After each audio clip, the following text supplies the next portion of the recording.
இப்போ நீ அது யார் சொல்ல முடியும்? வங்கி தான் சொல்ல முடியும். நீங்கள் 1 லட்சம் கொடுத்தா மாதத்துக்கு 8% 8,000 உங்களுக்கு கொடுப்போம் வருடத்துக்கு. வங்கியால் தான் சொல்ல முடியும். அது வந்து ஃபிக்ஸ்ட் இன்ட்ரெஸ்ட். அது ஃபிக்ஸ்டு இன்ட்ரெஸ்ட். அதை தான் உங்களுக்கு அது அந்த பாண்ட்லேயே போட்டு கொடுத்துருவாங்க.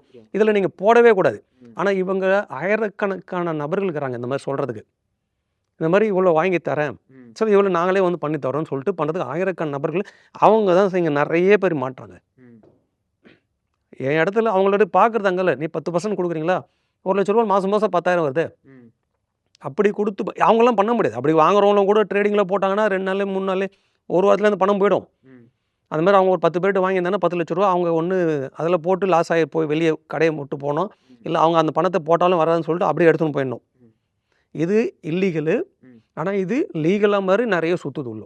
எல்லாருடைய அஃபிஷியலாக வாட்ஸ்அப்புக்கே வருது, கான்டாக்ட் நம்பரோடு வருது, நீங்கள் தொடர்பு கொள்ளுங்கன்னு வருது. இதுக்கு சாஃப்ட்வேர்லாம் கூட வந்துடுச்சு. இப்போ சாஃப்ட்வேர் விற்கிற நிறுவனத்திலே ஒரு நிறுவனம் இருக்குது. இந்த சாஃப்ட்வேர் உங்களுக்கு எந்த ஸ்டாக்கை சொல்லுன்னு சொல்கிற சாஃப்ட்வேர்லாம் இருக்குது. இப்போது அந்த சாஃப்ட்வேரு பல ஆயிரம் கொடுத்து வாங்கிட்டீங்கன்னா போதும், நீங்கள் இன்ஸ்டால் பண்ணி நீங்கள் அதில் பார்த்துக்கலான்றாங்க. இப்போ இவங்களுக்குலாம் நம்ம இந்த மாதிரி நண்பர்கள் கேட்டாங்கன்னா அவங்ககிட்டலாம் சொல்கிறதுல ஒன்றே தான். இப்போ அந்த நிறுவனத்துக்கு தெரியுதுல, உங்களை கேட்குற நிறுவனத்துக்கு எந்த ஸ்டாக் ஏறுன்னு தெரியுது, எதுவும் இறங்குன்னு சொல்கிறாங்க தெரியுது. அப்போ அதை அவங்களே பண்ணிட்டு போகலாமே. எனக்கு ஒரு உண்மை, எந்த குதிரை வரும்னு தெரிஞ்ச பிறகு நான் எதுக்கு உங்கள்கிட்ட சொல்லணும்? நான் சொல்லாமல் கட்டினது நான் சம்பாதிக்க முடியும். உங்கள்கிட்ட வந்து இந்த குதிரை வருதுன்னும் போது நீ இன்னொருத்தர் சொல்லி சொல்லி சொல்லி எல்லாம் கட்டினா மொத்த பேர் தெரிஞ்ச பிறகு அந்த குதிரை எப்படி வரும்? எல்லாருக்கும் தெரிஞ்ச பிறகு அது எப்படி வரும் உங்களுக்கு? அப்போ எனக்கு தெரிஞ்சதுன்னா உனக்கு சொல்லாமல் இருக்கிற வரைக்கும் தான் நான் சம்பாதிக்க முடியும். அப்போ ஒரு ஸ்டாக்கை வந்து நீ எல்லாருக்கும் ஒன்று 1000 பேருக்கு நீ காசை வாங்கி விற்றுருக்குன்னா அது எப்படி வரும்? அப்போ இது ஏறாது. இதெல்லாம் சும்மா நீ கொடுக்குற எனக்கு அந்த 500 1000 2000 4000 5000 தான் என்னுடைய வருமானம். இது உங்களுக்கு போடக்கூடிய தூண்டில்.